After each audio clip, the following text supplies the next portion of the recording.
Hey everybody, welcome back to Backlog Banter. I'm your boy Abram, joined as usual by Mr. Tucker Hazel, and I'm here to say it. COVID, coronavirus, COVID-19, pandemic. Doesn't this get us YouTuber, demonetized? let us know in the comments below if there's a big pop-up that says pandemic under this video with like a that's link to a interesting. Wikipedia article. Let me know if I was able to do it. That's very interesting. I never thought about that before. I also don't think I've ever seen that link. But I'll see it on Hassan's videos sometimes, Oh, like sure, if he's yeah. talking about a big event, they'll put like a what you need to know about insert. Sure. But we're gonna do that in a proverbial sense because we are Yeah. indeed talking about the pandemic time. We're here talking about the year 2020. And we're going to talk about the most essential games from 2020. We have picked out 5 of them that define the year, as we'll get into, for one or several of the following reasons, and that they were defining in terms of the year's culture, that they were sort of inflection points for genres to grow in new ways. Those are really the main metrics. We're not too concerned with like what won game of the year or No. what had the highest sales results in this year. Yeah. We're hoping to make some sort of intriguing cases for why these 5 games in particular kind of transcend those more traditional metrics. But we also have some great feedback from our community, some cool games in there to shout out.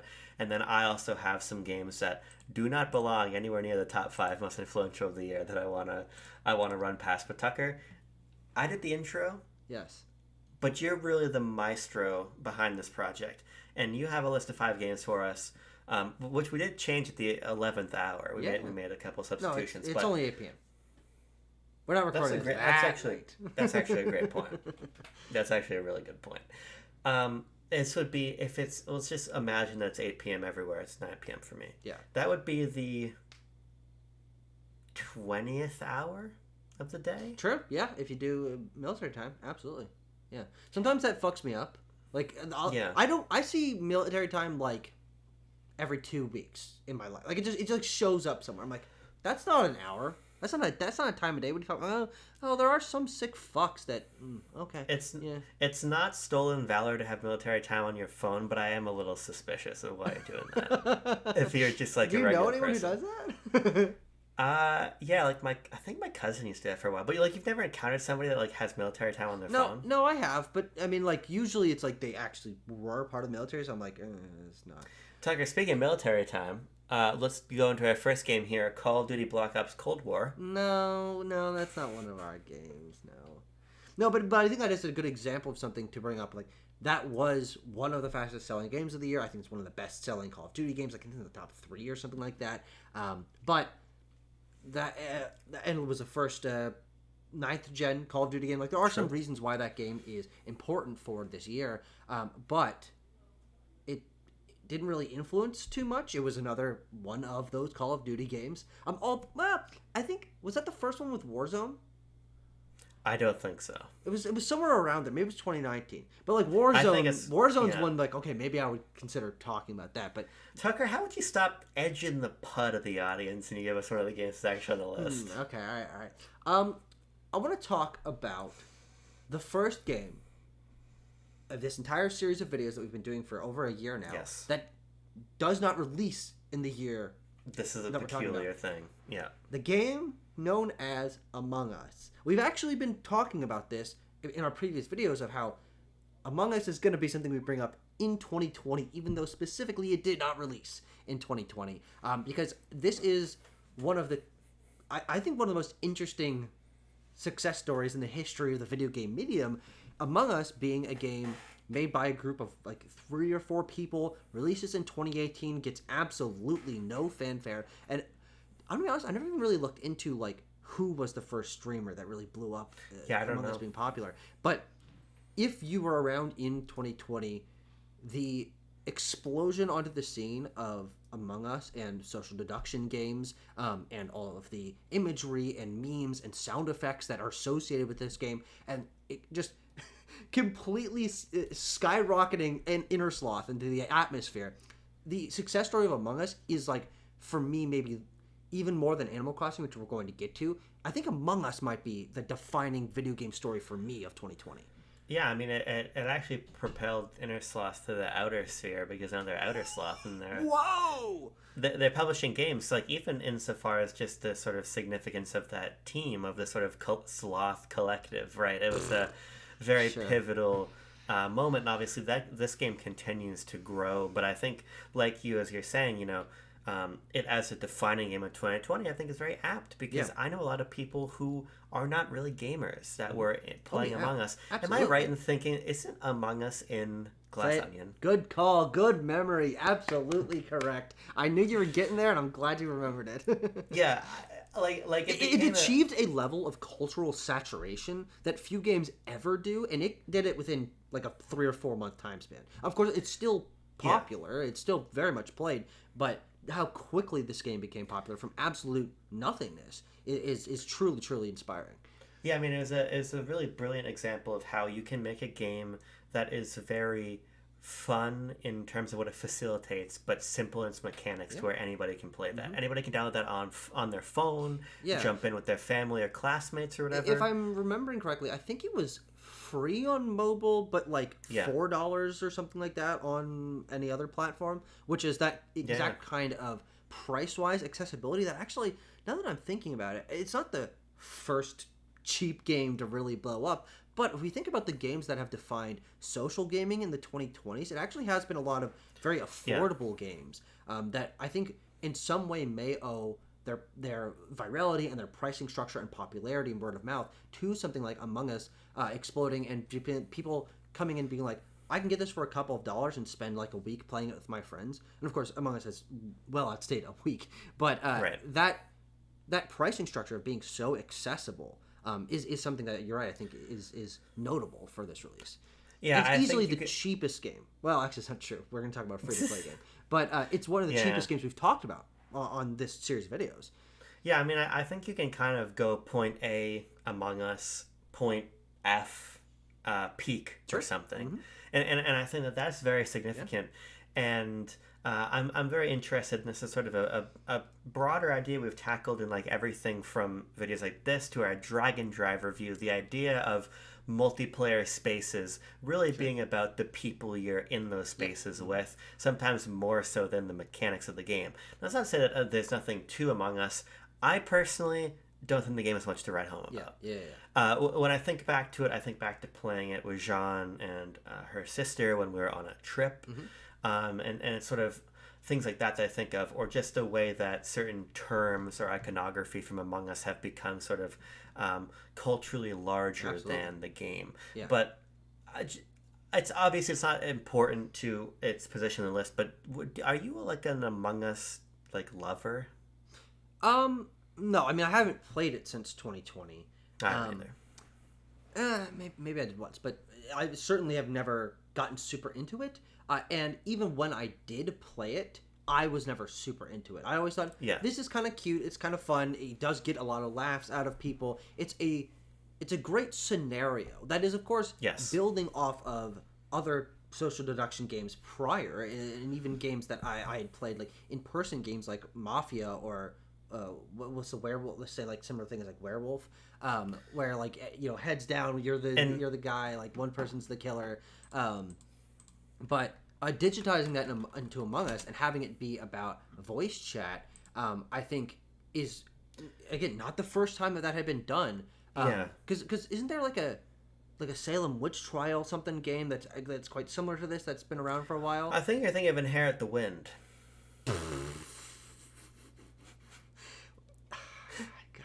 I can always count on you to derail anything.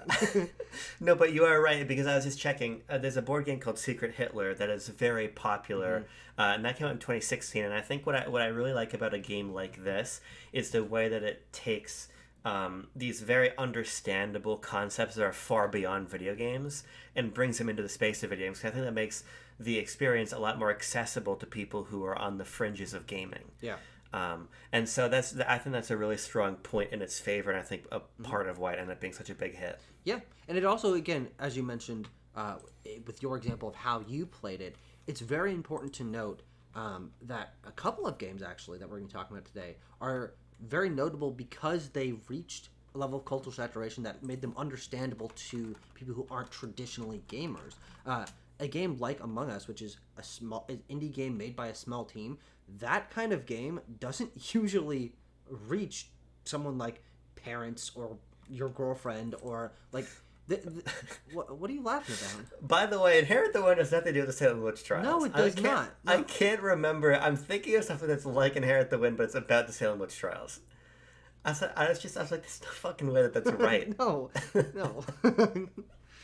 Let me know in the comments. Yeah, but I also think it's important as we're going through this series of videos talking about most essential games of the year, games that expand the cultural understanding to non-gamers of what games can be. And I think that again, something we're talking about a lot today, inviting being social via video games is something that was incredibly important in 2020, and even a couple of games that we're not talking about today, something like Fall Guys, another great example of really coming together. But Among Us was that breakout social hit.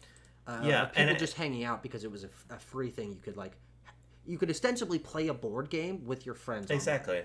Online. And I think that Fall Guys is an interesting one because I think that that's a great example of a game that captured like more of the hardcore gaming space. Over the pandemic months. It was obviously very big on Twitch and everything. But Town of Salem. That's what I was talking about. I was thinking of The Crucible by Arthur Miller. I was doing a little Googling on the side as well. Jesus That's the reference I was looking for. But I think that it's the way that Among Us in particular has broken out, and the way that social deduction has become a game genre in a very foregrounded way that sort of puts that above a Fall Guys, where maybe that's a game that we had a little bit more investment in personally, or maybe touched our circles a little bit more. But I don't think that Fall Guys has actually had that big of a influence. You got your Stumble Guys, you got your Sonic Rumble. Well, you say that, but Stumble Guys is actually like one of the biggest games of the 2020s. Sure, but if you want, I think that the cultural footprint of Among Us is far bigger. I would say so. And the amount of social, like even just Fire Emblem Shadows was referred to as like Fire Emblem Among Us, right? Yes, I think that's illustrative of the fact that social deduction is a popular concept, and Among Us is the shorthand for it. So I think that that's a really strong and I think very obvious first pick. Yeah, and it also again just cultural saturation, the name of the game when it comes to Among Us.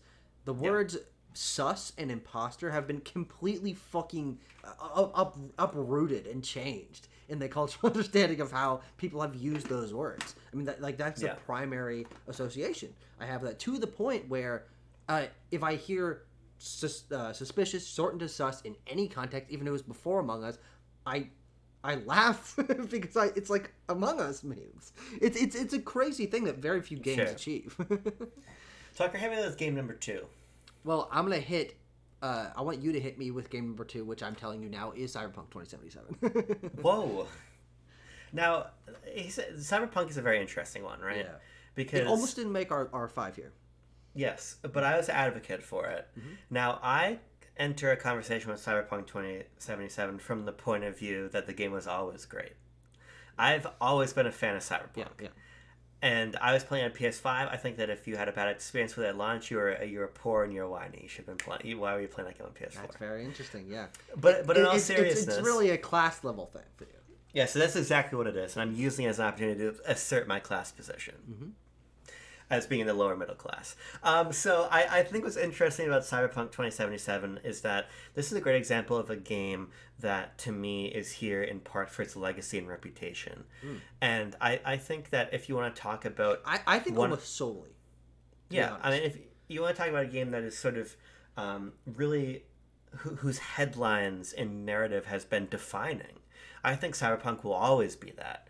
For the situation that CD Projekt Red put itself in, the sort of the hubris after massive success with The Witcher 3, this incredibly long tail hype campaign for the game, and then to have it arrive to sterling reviews on PC, and then to sort of have this whole debacle with those last gen versions that followed it. I think it would be hard to talk about sort of the gaming culture of 2020 without talking about Cyberpunk, particularly because I think that Cyberpunk continues to sort of reverberate and echo and get invoked in conversation about the AAA gaming sort of 100%. To this point. And obviously Cyberpunk has had a very tremendous journey, and I think would be, in terms, you want to put that disc in your PS5, your cartridge in your Switch 2, it's a pretty unimpeachable experience now. It's been improved and evolved and shaped and changed so much that it is the game that I always sort of saw it as. But I think that it's here on the list because of the size and scale of the waves that it caused, Yes. and what it sort of typified for the state of AAA production that I think continues to be true to now. Yeah. This is the first game that I think in this entire series that I want to bring up and want to make sure is posited as one of the essential games when you're talking about gaming culture in 2020, not because of its game design or the fact that it influenced a genre or inspired knockoffs or things. I think that's only partially true. If you like, it didn't do much reinvention. Yeah, itself. True, yeah. But because of the precedent that it set culturally for the industry, and the idea that a massive hype campaign can come crashing down almost as low as you can go in terms of just cultural reception. Now, I also tend to agree that the game was never terrible. I think that its broken state at launch and it being complicated is, on like a objective level, the worst that I could say about that game. But I think that its stigma far outreached the reality of that game being complicated at worst. And Cyberpunk is kind of the brown standard. It's the poop standard for like a massive game being considered, despite the game design, as a absolute failure, when the reality of that is not exactly true, because it sold incredibly well right out of the gate and continues to, and obviously it's been fixed now, Cyberpunk anime, like all these things, but now when people talk about AAA gaming in the 2020s, there's always this like I think it lowered across the board the stock of a game getting a big budget and a long development time and having a big hype cycle, because there's always this like niggling feeling in the back of people's minds of like, what if it's a Cyberpunk, right? Yeah, I think ultimately what it's done is sort of shaken the trust in I agree. the way that games are spoken about. Yeah. Mm-hmm. Just because there was no indication that Cyberpunk was going to be as it was pre-release. Mm-hmm. And I remember just poring over the many behind the scenes documentaries they were putting out and the lavish trailers they were putting out, and being so excited to see the reviews roll in, right? They were all on PC. And it's such an interesting example of like a real of kind of a forced unforced error. They'd already promised these Xbox One, PS4 versions of the game, but just imagine how different the tenor would be if they had just said, "Guys, we're sorry, we gotta cancel these versions." Because you know why they didn't is so that they wouldn't have a PR blowback. But instead, they created the biggest PR blowback that company will ever see. Yeah, and I think it's interesting to revisit this topic and this conversation now, because I think that one thing I sort of have trouble with, but this is also an illustration of how large this story loomed, is that the way that games like Cyberpunk or No Man's Sky are still spoken about as though there's some massitive failure. Yeah. And now the That's reality, not true for either of those games. It's not true for either of them on it. Or even something like Fallout 76, right? That's a game that had a stink for like the first 3 months, but now is people like that game. It's not a bad game. Exactly, and so I think it would not be getting DLC 8 years later. Right. Same with No Man's Sky. Sean Murray keeps teasing new DLC. Stop working on the game. Just stop. It's going to be okay. I mean, I just bought Cyberpunk for the 3rd time on Switch 2, and you know, it's a tremendous version of the game. But to that point, right, the redemption story of the game is the Switch 2 version is actually like maybe the most impressive Switch 2 game. And by extension, maybe the most impressive game on a Nintendo system technically ever made. and I think something else I would say about this, right, is not like the launch is such an event that it still looms over what I think is a fundamentally different game in some ways that are unfair. but obviously in some ways that shadow is cast so long, that's why we're acknowledging it. Yes.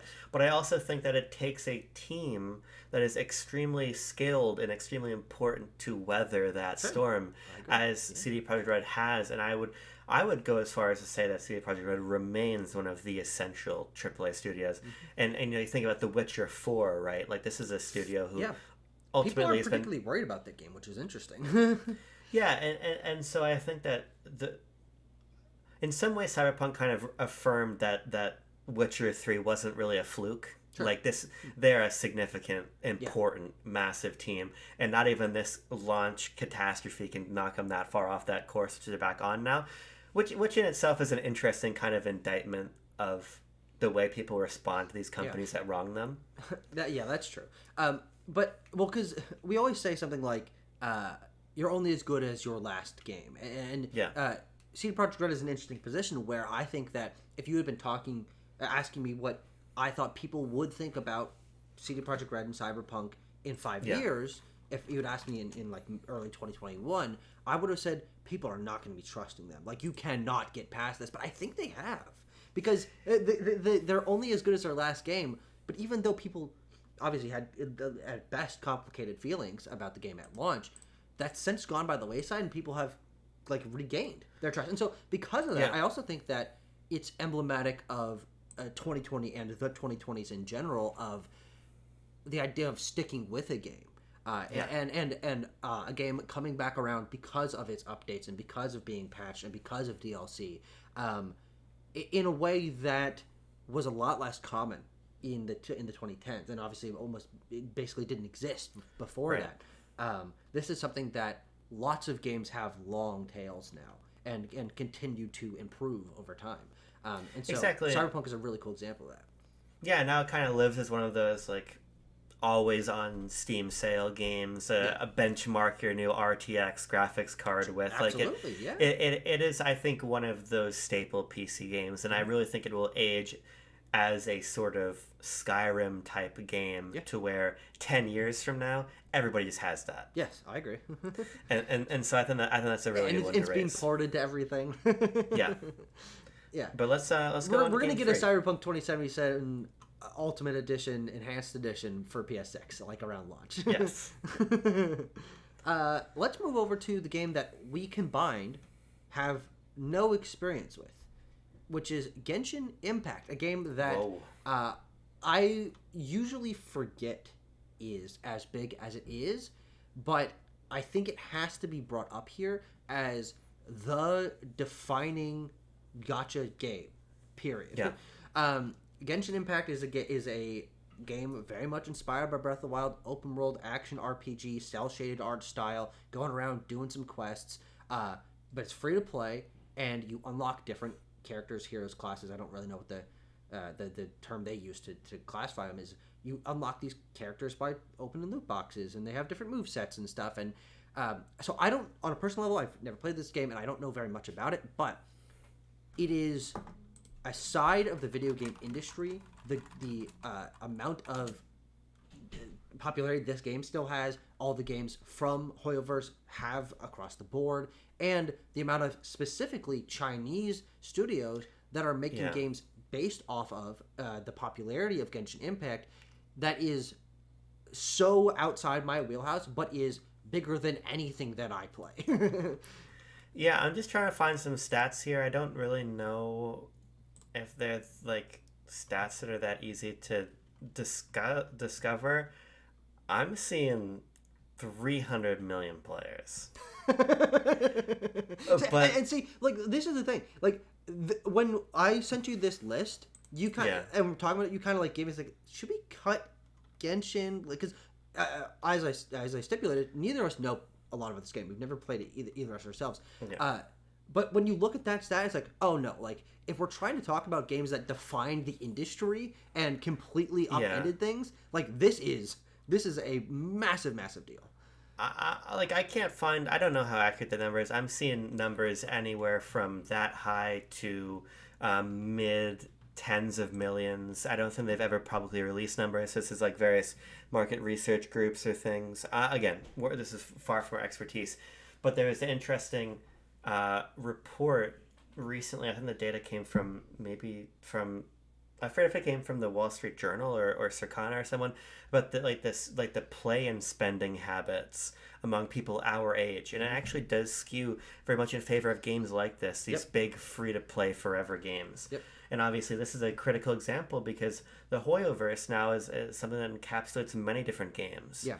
Your Zenless Zone Zeros, or there's probably other ones. Honkai Star Rail, that's the other one. Honkai Star Rail. But those are their 3 games, and that's the other thing, is that while MiHoYo had existed before Genshin, and I think they were decently popular in China, Genshin Impact is an example of the gacha game, something that has examples of being popular previously in China, bringing that to a global market and completely saturating the global market with these games. And so to the point where we're the kind of game that doesn't play those. There are people that only play these games. And so when we see Wuthering Waves get nominated for Game Awards, and I'm sitting there like, this is the only game in this entire lineup I've never heard of, and then I look it up and it's like, this game had 200 million downloads in the first 60 days. Like, this is the kind of industry impact that is very difficult for me to personally quantify, because I have such a regimented, here's what Sony games usually sell, here's what Nintendo games usually sell, this is the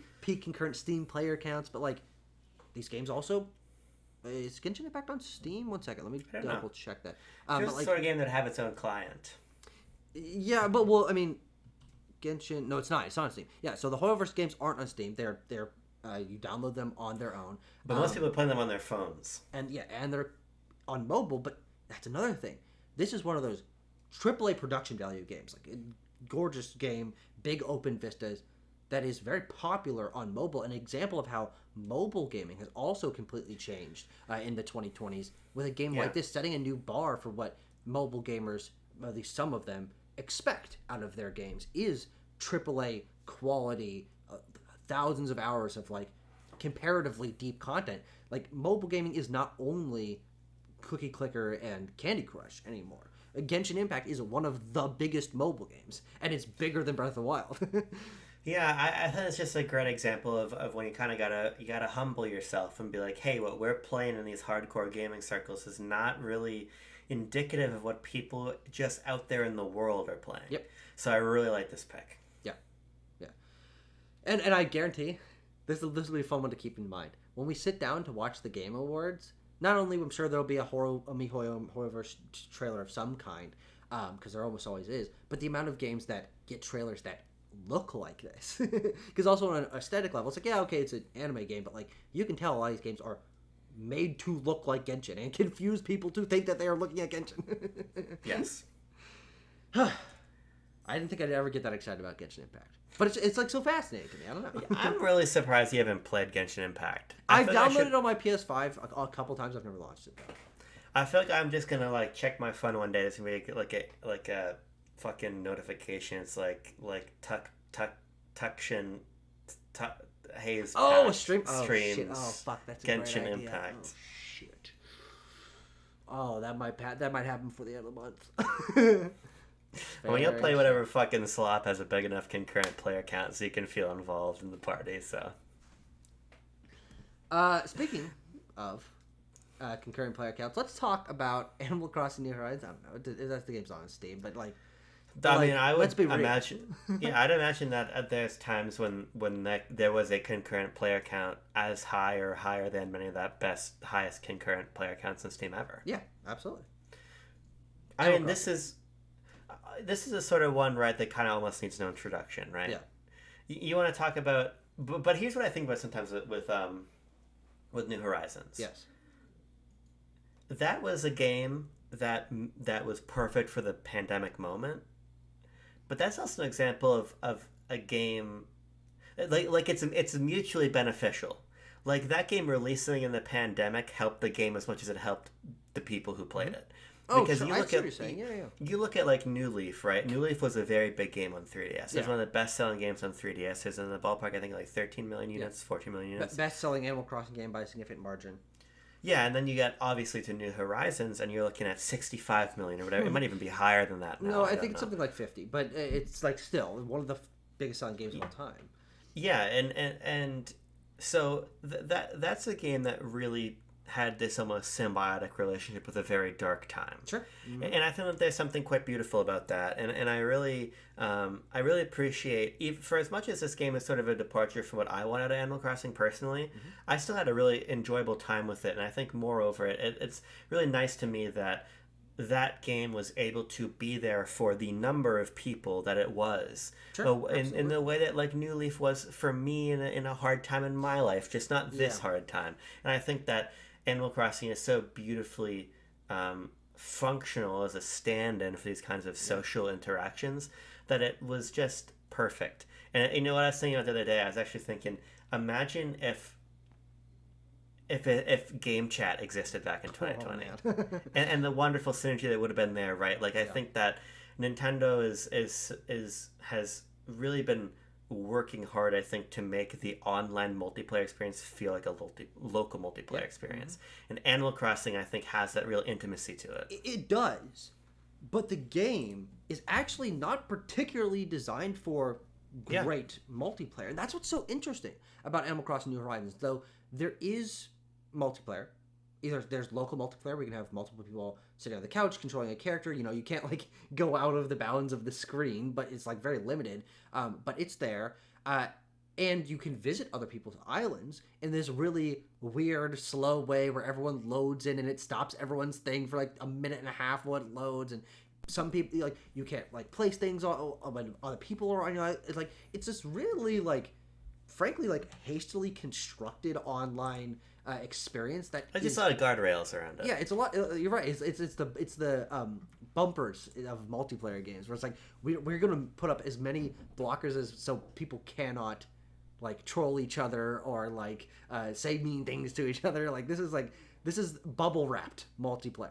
But despite that, this Animal Crossing New Horizons, I think, is one of the defining social games of all time, specifically because of the way people, as they were locked down during the COVID pandemic, used it as an opportunity to socialize with other people as they were experiencing on the same day-night cycle and event cycle and turnip cycle, this game that incentivized communication with other players. And because you have this guy moving into your house and you want to, or into your town, and you want to share that with people. People get jealous of that, and you're like, oh, my Mabel had this in their shop, and now I get to wear this fun clothes, and I got to buy this item, and like trading recipes with people, and then also building out a town within your world that is very much a reflection of your personality and sharing that online. This game, again, on a multiplayer side, I actually think is surprisingly not it's not well built for the kind of social multiplayer experience that we expect out of this kind of game. But on a design level of what's there, using everything that the Animal Crossing series had built, but then expanding upon it to make it something that is much more personal, because you get to like personally design the entire island. It creates this really interesting ebb and flow where people played this game for months. And they all, like, they were always sharing it with each other, and it had the flexibility to where you could create, like, other worlds and, like, a version of your hometown, or even, like, people hosted, like, little game shows and played mini games in the game, where the game wasn't intended for that. But it created this space where people could push at its bounds and create what they wanted in it, despite how limited it actually was. Yeah, I mean, I don't know how limited it is. I get what you mean. I think that what's good about Animal Crossing is that it's not designed for somebody who's trying to, like, do a Minecraft server together. Yeah. Like, it's very much interested in, like, this very structured playtime that you go and have on somebody else's island. And I think that's part of, honestly, why it's successful with, like, very non-traditional demographics. Like, there's... Oh, sure. Like, you can show up and you can just fish together, and then you can leave. Or you can come over just to give somebody a piece of clothing, or just have them see your town. Just like, oh, you want to see what my house is like? Here's my house.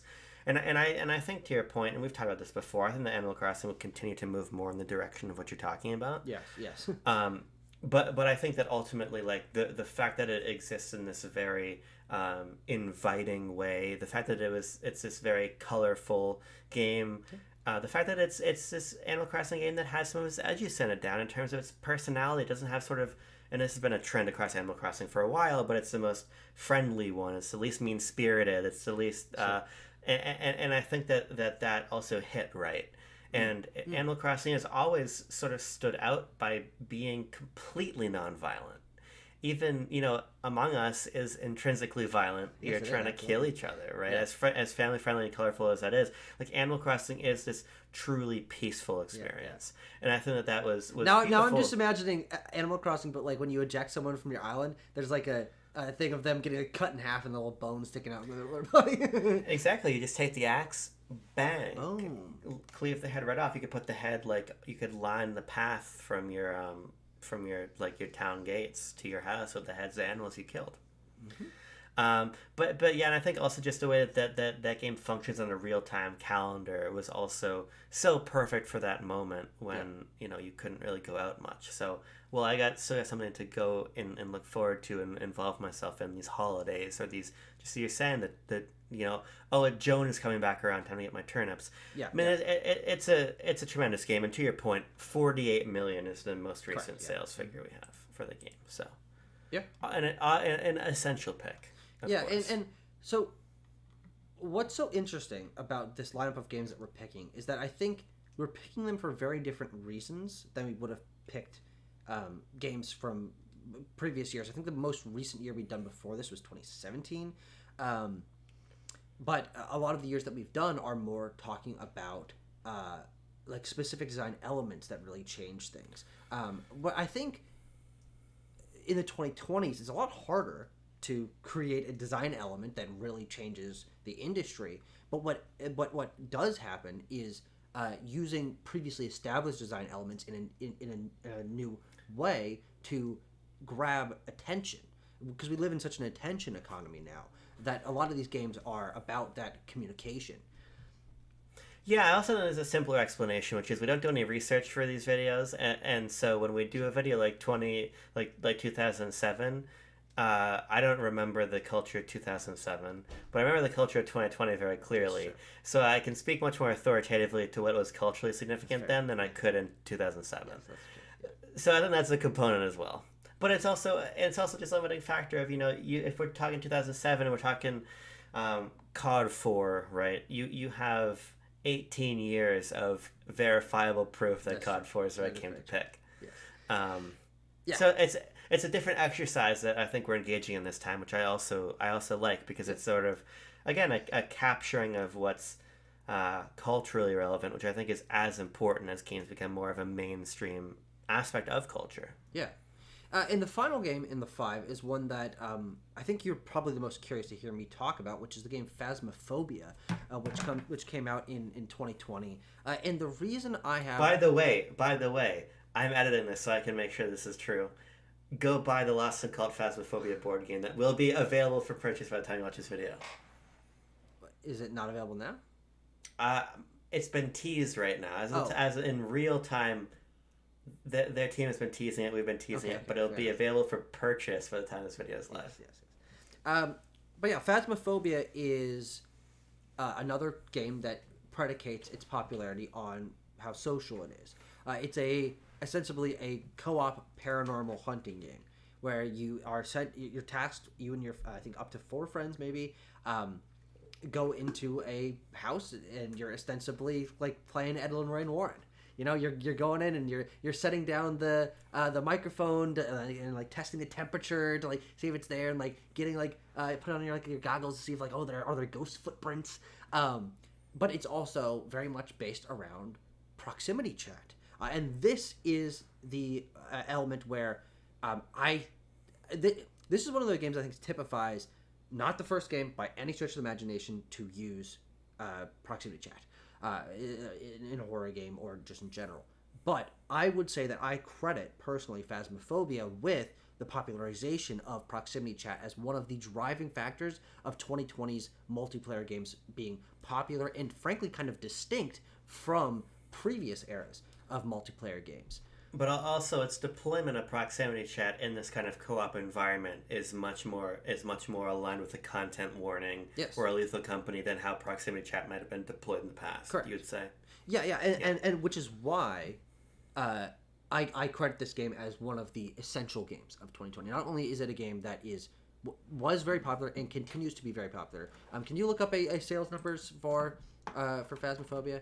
Yeah, let's see. But one thing that we continue to see over the subsequent years is games very much obviously based on the bones of Phasmophobia, the idea of creating a horror game structure around proximity chat. 25 million. That's so many copies. I mean, that's crazy. But I really do think that it's one of those things where I can see currently popular games very much reliant on the popularity of Phasmophobia for the inspiration of why they were created. Yeah, and I think we're getting a little static again. We're getting a little helicopter blade. We're getting a little Apocalypse Now helicopter blade. I'm just wiggling things. Is that better? Yeah, that's fun. I like I like this pick because I was just checking. Phasmophobia is a $20 game. I kind of think that if you triangulate like Among Us and Phasmophobia, like you take some of their design aspects, some of their business aspects, you put them together, you get these content warnings, peaks, Lethal Companies. Lethal Company begat Phasmophobia begat Lethal Company begat content warning, and Repo begat Peak. I think those are like that's kind of like the track of those kind of games that are really, really big. Yeah, and so I think that's smart because, you know, as we've sort of been having a lot of conversations about the state of the wider gaming business, the success of games like Peak is indicating what players are interested in, and I think that Phasmophobia and Among Us together kind of were early indicators of what the decade would foretell. And so I think this will be an interesting one. You know, as I was just saying, like, you know, we've had 18 years to look at what Call of Duty 4 has been. It'll be interesting to see if this is a new multiplayer staple, or if, you know, there's a window of maybe half a decade to a decade where these games are dominant and then they cease to exist. Nothing about the quality of them, but I'm just interested to see how resilient this trend is. And my if it's bet a trend is, or if it's a fad, like my bet is that they will be resilient. I think it's just a very good. Yeah. Well, it'll be interesting to see how this genre, which currently the term used for describing this kind of game is friend slop, which I personally think is very funny and I like using it, and I don't use it in a derogatory way, but it has some negative connotations.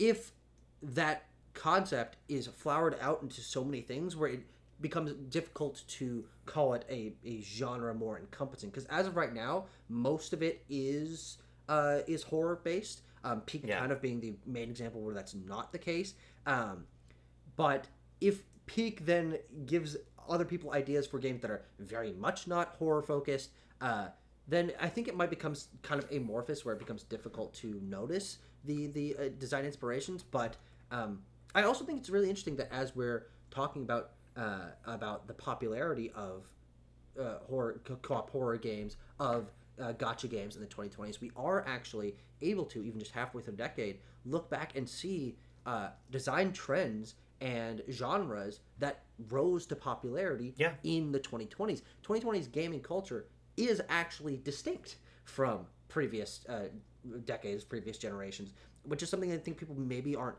noticing. But now, like, we have a little bit of time to look back. It's like, okay, well, that was big and continues to be big, which I think is really cool. Yeah, totally. Another one of those things which we'll probably talk about if we eventually get to it would be like something like Vampire Survivors, creating Survivors type games that are still very popular and continue to get entries. It's like, oh, those are very different from what came before. A game sort of in this mode, but we didn't end up including, is Hades. Oh yeah, sure. I think you can I think you can say that there are Hades likes, and that's certainly true. But I also think that Hades is not a particularly revelatory game. It's just a very good example of the roguelike. Yeah, I agree. And that's sort of why I didn't quite make the cut.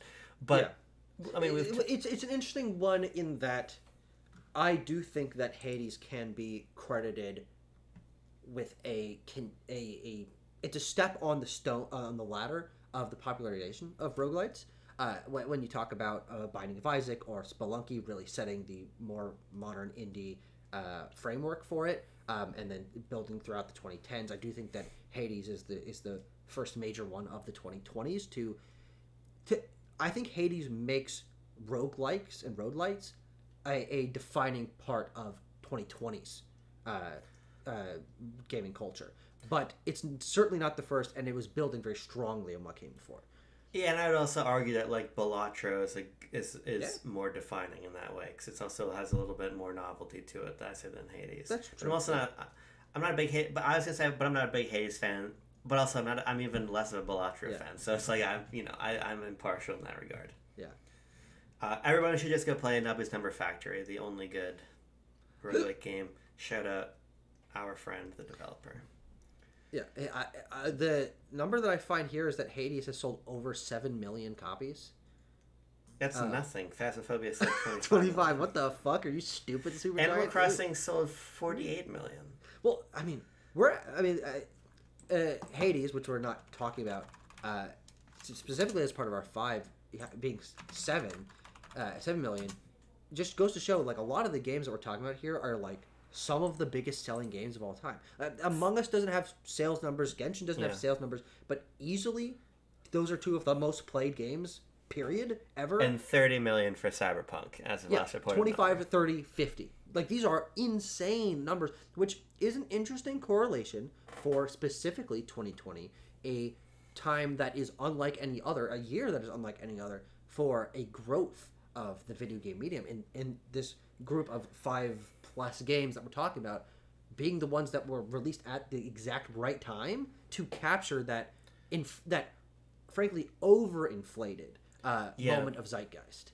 I mean, also just like an overinflated time of funding, because obviously this is the beginning of this massive injection of capital into gaming with companies thinking, venture capital companies thinking that people are going to keep playing games in the numbers that they do forever, but that's not true. But what's interesting about this crop of games then is you're right, and that is part of the reason why I think a lot of these games have become so obviously influential so quickly, is because they see Among Us being one of the biggest games, Genshin being one of the biggest games, Animal Crossing being one of the biggest games, Phasmophobia being one of the biggest games ever across the board for all of those, and people just jump right on board because there's all this money coming in to try to make the next Animal Crossing, to try to make the next Genshin, to make the next Phasmophobia, to make the next Among Us.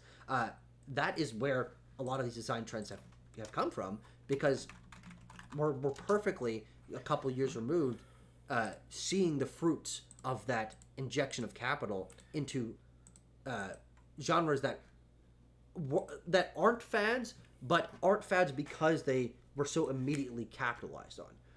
Yeah, I mean, people put all that money in, and but there's about, I truly think it's about to be another big bubble like this when Spellcasters Chronicles releases. Oh, what's that fucking game called? I couldn't fucking remember. I could not remember for the life of me what that thing was called. Tucker, we have some games, I think, to rapid fire through here from our community, some of which we've already touched on, others of which we haven't. Yeah. Our friend Phil says... Sorry, no, it's Steven. Everyone's fucking name on the server knows Phil. Phil says, ooh, but actually, Steven. Ooh. Steven said, ooh. Yeah. But that came out this year. Oh! So that's not valid for this one. But there's also a game called Ooh, what's 2 O's? That came out in like 2013. I've played that game. There's also a game called Doom Eternal, and our friend Botox Games says that it's the best FPS ever made, God tier movement, best in class gun feel, one of the greats.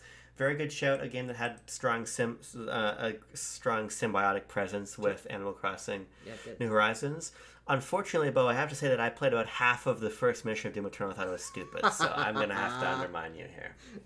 Our friend Jace says, it's by far Animal Crossing New Horizons. The game came out just as COVID lockdowns were happening, and everyone, even non-gamers, were jumping in and playing together. It was super wholesome and made the pandemic feel more bearable. And one interesting thing we didn't mention about New Horizons is that is also a game that I think in part you can credit in terms of its impact and how essential it is with an even more increased popularity of Nintendo and the sales trajectory of Nintendo Switch. Nintendo would simply not be they would be in a great position today. They would not be in the inflated sales position that they are now. The gigantic sales numbers of all of their games since then are the install base of Nintendo Switch grew immensely, like just giant jump up. in 2020 specifically, and because of New Horizons. Absolutely. That's a really good point, too. Steven, actually, not Ooh, says, my favorite game of the year in retrospect is Yakuza Like a Dragon. Then he mentions Sekiro and Control. Those did not come out in 2020, so he's fucking stupid. I hate to be and I'm actually Andy about this, but they both got re-released versions that year. Because I was like, why the hell are these popping up in my backlog as 2020 games? Oh, and did you play specifically the 2020 version of Sekiro? I think just a lack of attention to detail logging those games. Fair enough. Yakuza Like a Dragon is an interesting one. It's one of my personal favorite games of all time. But yeah, like, is it favorite? It's not like Yakuza similar to a dragon. I'm working a game with that title. Simile? It's a simile, actually. Yakuza Like a Dragon. It's a simile. But Steven also says, however, I'm going to go with Tony Hawk 1+2 as my pick. That revitalized the interest, reminded me why I love this game so much, and proved them timeless. The updated package is also stellar. That's another good poll. Cool. That's as much as you're going to get from me. I want to see an Andy Anderson skating game. Doesn't mean anything to you. Doesn't mean anything to anyone watching this video. But I'd like to see that. Our friend Adam says, I don't think any of my favorite games are the essential games of 2020. As much as I'd like to rave about Bug Snacks or Umurangi Generation, I think they're both amazing, but super niche and weird experiences. I think there's only one essential game from 2020. And he says, I'll draft something. Okay, 1 second. Okay. It's Animal Crossing New Horizons. Okay, that's fair. I actually... wait, no, it's not. No, it's not New You Horizons. gotta put on your fucking spectacles. Hold on. Let's read. From Adam. It'd be so easy to talk about Animal Crossing New Horizons, a game that I think defined the year of 2020, but it's also a game that I don't think is essential. It's not the purest or most concise or consistently good version of those ideas. It was just a moment the world needed. I think the game that is essential for 2020 is a much smaller, more personal title. Not only the game this year about the underworld, but the only game of the year with such an emotional and grounded take upon grief and loss. Last of Us 2? Nah. Adam continues and says, the game is Spiritfarer, a unique narrative adventure with stunning visuals about a young woman becoming the ferryman to the underworld. It has exceptional tear-jerking writing and a cast of characters you will want to learn more about, but won't want to say goodbye to. Very interesting to bring up a game with a narrative about overcoming grief in a year where that was such a prevalent thing. So from that perspective of being emotionally essential during that dark time period, I think that's actually a very interesting pull.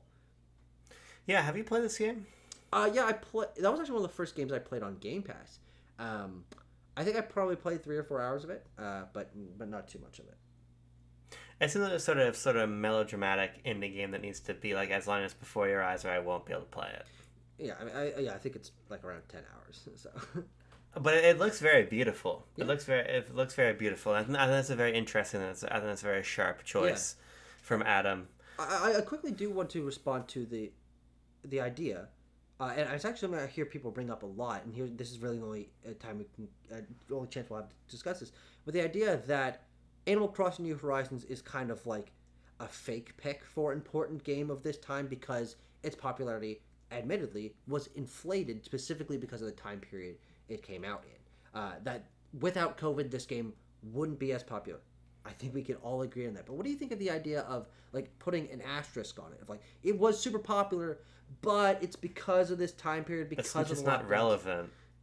It's not relevant. Yeah. It doesn't matter. It happened. I don't know what to tell you. Like I don't exist in the world where that game didn't come out in the pandemic. Yeah. Maybe if I existed in that world, I'd have a different take on this. But it just feels. I think that we get. To me, it's a sort of, again, and this is basically a straw man, so I'm just going to add a little bit more hate to it, right?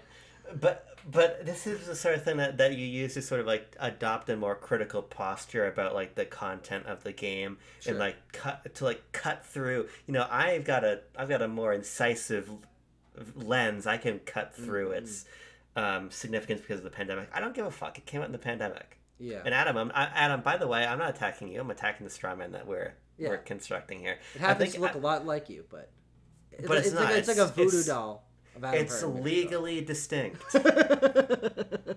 No, but I do agree with you. It's something that I find difficult because it's one of those things where many games I think it is possible and important to disconnect them from their context if you're talking about them in a critical way. Of course. This is an example where specifically it's the popularity thing that I think is so interesting to like asterisk or partially discredit it for because of its time period when it's what happened, and we have no proof otherwise of what this game, how it would have been received or how it would have been popular. Yeah, I mean, I think what I would say on a more serious note is that for me, I have a very hard time analyzing things out of their context. I think the context is essential, and I think the context is sort of doubly essential for a game like this, where the way it's received and the way that people use the game to interact with others is so core. Yes. It feels kind of impossible for me to separate it from that context. Now, if we want to have a conversation about the way that game does or doesn't, or the way that it represents both continuity and change for other Animal Crossing titles, I think that's fair. I think that's a different conversation. But if you want to look at Animal Crossing New Horizons as one package, it has to be in that cultural context because these games are not.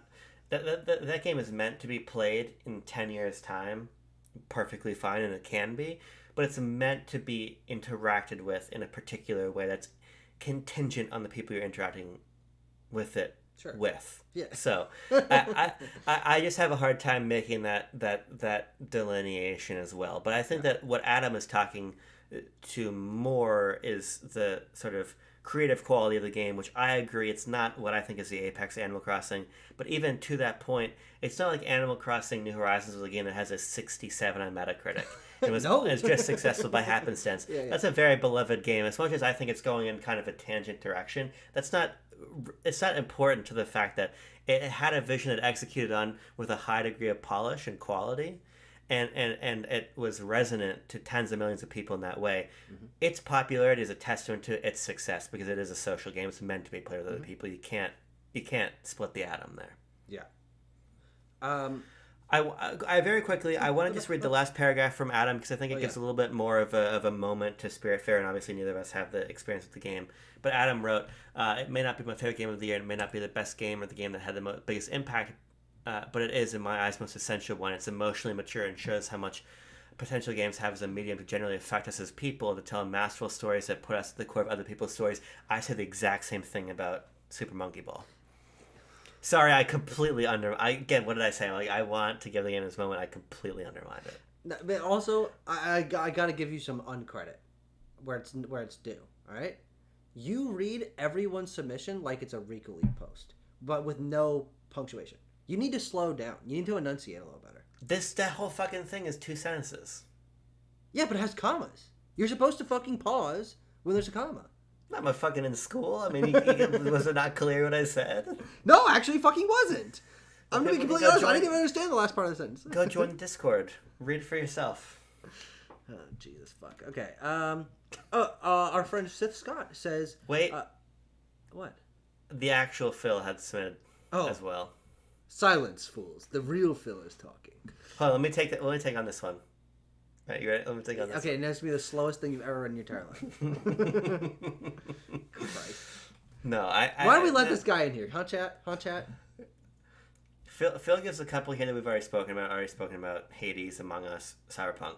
But he raises Mario 3D All-Stars.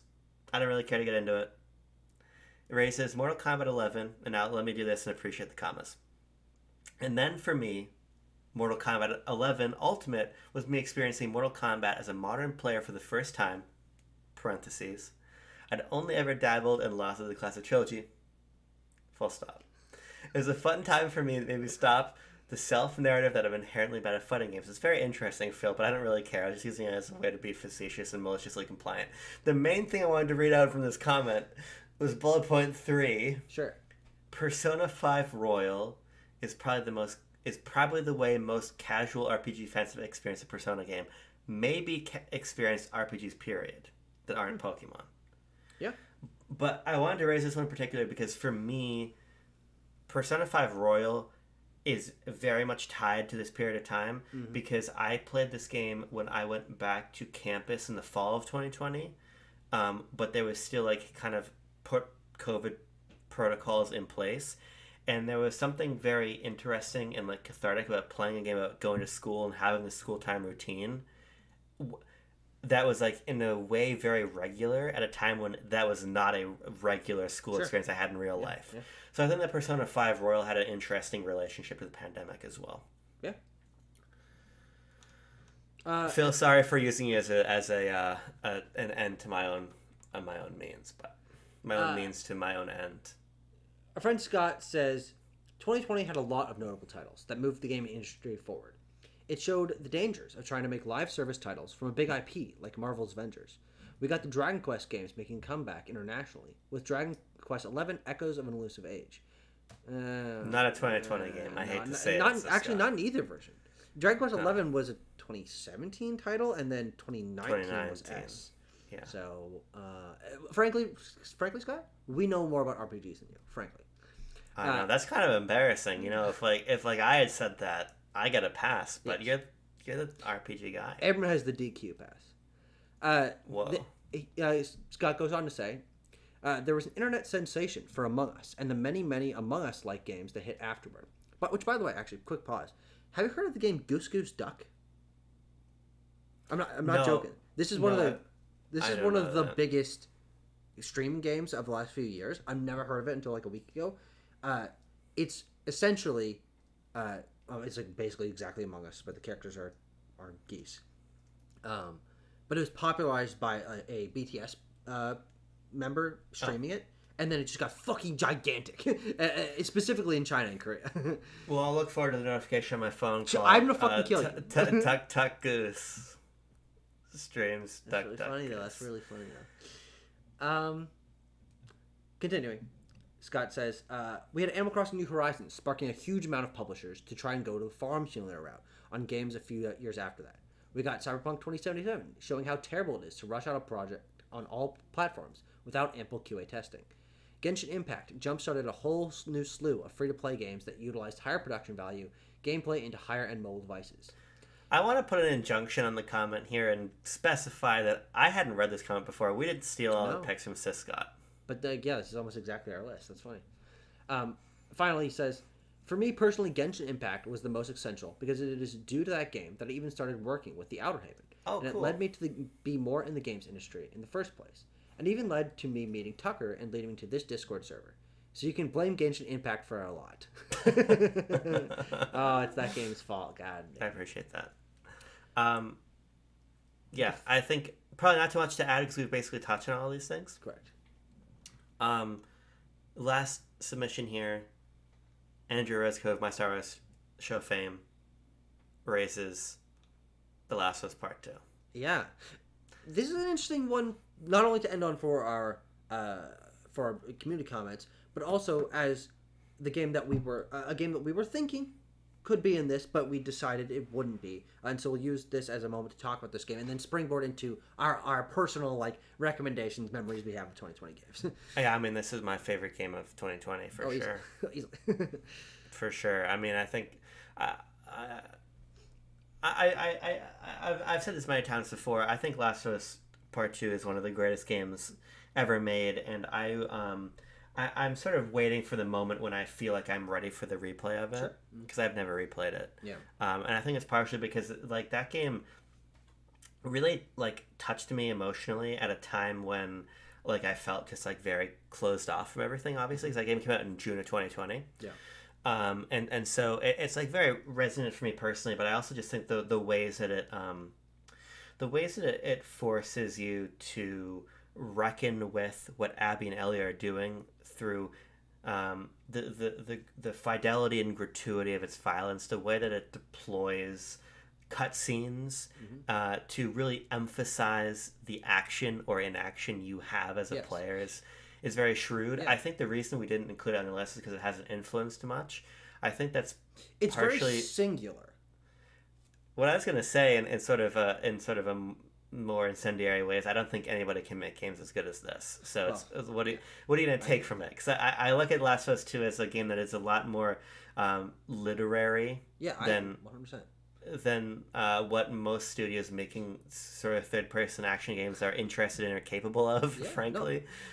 No, I completely agree with you. And I think that's why this game is so interesting and special, is that it is doing something with storytelling and the interactive medium of video games that is very challenging to pull off well. It's challenging to pull off at all. And it is something that most teams aren't particularly interested in doing. And I think this game also might be a part of that because it did sell decently well. It is also a game whose legacy is at least partially charged with controversy because of how tough it is of a game. It makes really hard choices narratively. It kills off fan favorite characters. It leaves you on an unsatisfying ending. It's doing these things that most games don't want to do because a lot of games want to give people a feeling of empowerment, a feeling of joy, a feeling of connection. And this game says no to all of those and challenges you on an emotional level. And most games don't want to do that, which is fine, but it means that this game, like, there aren't a bunch of really dark, narratively challenging games that came out after The Last of Us Part 2. Yeah, I mean, because it's like, I think what's so interesting about the relationship between Part 1 and Part 2 is it's like, because Part 1 is such I would put Part 1 as one of the most important games of our lifetime. I agree, yeah, 100%. And it's interesting the way that the game has, I think, both a lot of Part 2 has both a lot of reverence and disdain for the first game. Oh, yeah. And I think that it's just not, as you're saying, that's not how most studios operate because there was a risk involved. And if you want to talk about a moment of real, like a real cultural flashpoint in gaming, it was the month leading up to and then the month after Last of Us 2 came out. Yeah. Like it was so bad out there. It was really fucking bad. I think that was like that was almost like a little peek into into the last 2 years, and I think that was like the canary dying in the coal mine of like, Gamergate's not done. yeah. No, I mean it is interesting to talk about the controversy from that angle. Yeah. But also another reason why I think it is such a strong game for me as someone that does greatly appreciate high production value cinematic narrative video games is that it challenges the notion that choice and that interactivity and choice narratively are core to a video game being successful as a emblematic of the medium. That something you lightly touched on, but I just want to expound on the ways that it makes you do things you don't want to do. And in many other games, you would be given a choice of whether to kill someone or to spare them, and that would fractal the narrative no matter how much. It pushes you to do these things, and inaction or the inability for the player to make a choice is an option, and it makes you feel weird that these are happening. It's like, whoa! In most games, that wouldn't happen. Like, they wouldn't make me do that. That would be the bad ending. Like, ostensibly, this game forces you down the bad ending path for the entire game, and that is just really fascinating for challenging the video game medium, where most games foreground choice, narrative choice in their narratives as that's a strength of the medium. But sometimes not giving you choice can also be a strength. Yeah, it's like Pikmin 2, the bad ending continues. The fuck you talking about? It's not important. Here's the last thing I'll say that's actually important. I think the game also deploys its runtime very strategically, because I think the game is too. Sure. I think the game is too long, but I would also argue that the creative principles of Naughty Dog would agree with that and are weaponizing that. Yeah, because there's an appendix on the game that is really brutal. Yeah, and feels excessive, and I think that. Well, even before that, though, you get a usual AAA game's worth of time playing as Ellie, and then you have to replay the same chunk of time from another perspective, making it long then, and then you have to do a third chunk of the game. And the cliffhanger at Stranzion and switches to Abby is incredible, too. Yeah. Oh, yeah. it's just a very. I think that when we have a macro view on the medium of games, The Last of Us 2 is going to hold a real significant status. Not that it doesn't right now, but I think that the status has become mired in sort of culture war nonsense. Sure. But when that is as archaic to the general public as it feels to us, The Last of Us 2 is going to be considered one of the defining games ever. 100%. And another interesting point of how this game has struggled to feel essential in the ways that we mentioned the other games is that since then Naughty Dog has not released a original project. And they've had games canceled. They've worked on some things. They've had plenty of re-releases, but we're still unsure when their next original game, Intergalactic, is going to come out. And I do think that if we had gotten a Last of Us Part 3 or Last of Us Online, and that was super popular, and narratively maybe built on what 2 was working on, or if Intergalactic had already come out and had been presumably very popular and well received, I think we might be talking about this game in a more influential way. But the production reality of Naughty Dog has been so complicated since 2020 that this game actually loses a little bit of potential to be to feel for us to feel the impact of it. Yeah. Tucker, are there any games from 2020 you wanted to shout out quickly while we're here? I think that Astro's Player is an interesting one as a excellent game that we both very, very much enjoy. Something that sprung Astrobot as a character into the limelight of the wider social games, wider understanding of games. And of course led to the creation of Astrobot, which won Game of the Year last year. But also it's a pack-in game, and very rarely do we get pack-in games, period, but especially not of this quality where it could have easily been sold as a $30, $40 title and been worthy of that price tag. But yeah, I just think it's a really fascinating game I think some people, I think probably you and me, would consider it one of the best PS5 games. And how often does that happen with a game that is default software baked into the system? Yeah, I mean, there's an interesting fact about this year, which is it was a launch year for new systems, and nothing that launched with either of them would crack the influential list. No, that's true. Yeah, which is an interesting. I mean, oftentimes launches are not. Launch isn't always going to hit, but Nintendo launches are the exception to the rule. Exactly. Yeah.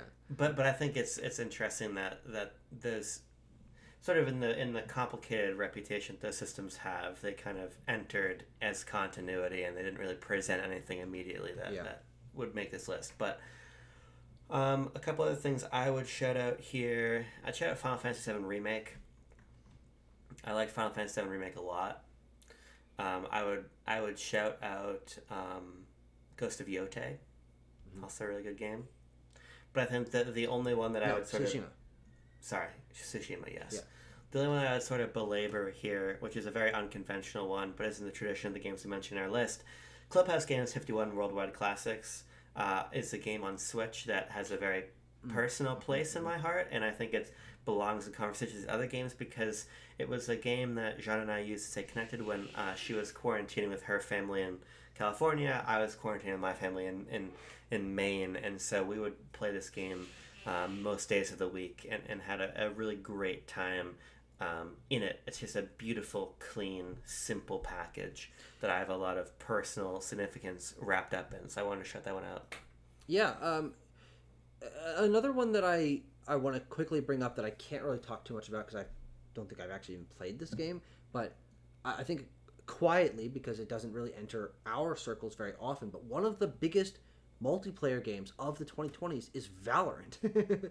Valorant came out in 2020 and is still to this day one of the most played competitive multiplayer games, and is one of those games that's like, okay, finally Counter-Strike has a fucking challenger, and it's an interesting fusion of Counter-Strike structure and the hero shooter elements of Overwatch, and it still continues. Like I think often about this is gonna be really weird, but stay with me. When I'm on dating apps like Bumble or Tinder, there will be girls that are gamers that list the games that they play as part of their hobbies or like Sure. this is things about me, things that I'm obsessed with. And Valorant, sometimes shortened to just Val, is one of those things that I'll often see on there. So it's an interesting game where it is incredibly popular, incredibly successful, and is it like infiltrated a side of gaming fandom that is pretty different from where I sit. So it's hard for me to recognize its popularity or feel it. But it's something that like it just sneaks into my life every once in a while. Like, oh, that's right. A lot of people get really into this game. It's like all they play. You ever put a little Valorant to canoodle with a nerdy babe? I would do that. Of course I would. Are you fucking kidding me? Yeah, of course I would do that. To canoodle a little bit. I don't know. I just feel like isn't there probably a good chance that somebody who plays Valorant probably also smells? My brother. On a personal level, the interesting thing about this year is I really think that Animal Crossing and Last of Us are like the only two games on a personal level that I really, really have stuck with me. And now, Like a Dragon, though I didn't play that in the year that it came out. Oh, and Ori and the Will of the Wisps, but I don't really have like. Sure. There's no tirade about that. It's like, oh, it's just a really great game. Last one. I got one more. Oh, you do? Look at this guy. I do. Townscaper. Oh, that's a cool game. Yeah, this is a really beautiful, very simple, very elegant little game where you simply build little houses and structures. It's just super cool, and it was a game that I would relax with before bed, all the time with, and John really likes it too. I'm really interested in these like little building games. I bought one recently called Summer House, which I've not played yet. Oh, yeah, sure. In a similar mode. Yeah. I shut up Pikmin 3 Deluxe just because it's Pikmin, and Pikmin's fucking awesome. Yeah, it's a good game. Yeah. I'm just looking at the 2020 games here. 2020, I think, is hard carried by a crop of really popular, influential games at the top. But I think a lot of 2020 stuff just doesn't really stick around too hard. Deep Rock Galactic is something that's still very popular. Risk of Rain 2, people fucking love that game. Half-Life Alyx. Sorry, what? Risk of Rain. Shut the fuck up. Half-Life Alyx came out that year, which is again one of the defining VR games. But it's so advanced that people just have not been able to take inspiration. Like that was, I would consider that maybe like the last massive VR game. I played that game for like half an hour, and it's pretty awesome, to be honest with you. Yeah, but it also shows that Valve still got that fucking dog in them. They do. There's a bunch of Campo Santo guys who made that game. That's true. Yeah, that's very interesting. Yeah. And yeah, I think that's something that I'll kind of call it a day here. Yeah, I think 2020 is super interesting to talk about because of the games that defined it. Just a really interesting crop of games from very different kinds of genres that really helped to establish very quickly what gaming culture was going to be, which genres were going to be popular, what types of game, primarily multiplayer, social things. We're still feeling that 5 years later. Yeah, very, very, very interesting year to talk about. Oh, I played Pokemon Mystery Dungeon Rescue Team DX on a bus, and on that bus, I heard two professors from a school in Boston talking about how their school is about to shut down because of the pandemic, and I remember thinking to myself while playing Pokemon Rescue Team DX, that's not a good sign. Well, to that point though, Animal Crossing New Horizons actually released the day that I had to move out of my dorm because the school was officially shut down, March 3rd, 2020. I picked it up from the Best Buy as me and my dad were driving away from the school. Yeah. Very, very interesting day. One thing I just realized, which, okay, retroactively, can't do anything about it. Warzone did release this year. Call of Duty Warzone, an element of the impact of Call of Duty that has completely changed the game. But also, like, Warzone didn't popularize Battle Royale. It's just an example of as a response. Yeah, as a response to it. Yeah. So I just wanted to, because I think we said 2019 earlier, but I just need I need to trust my brain more often. Yeah. I fucking knew.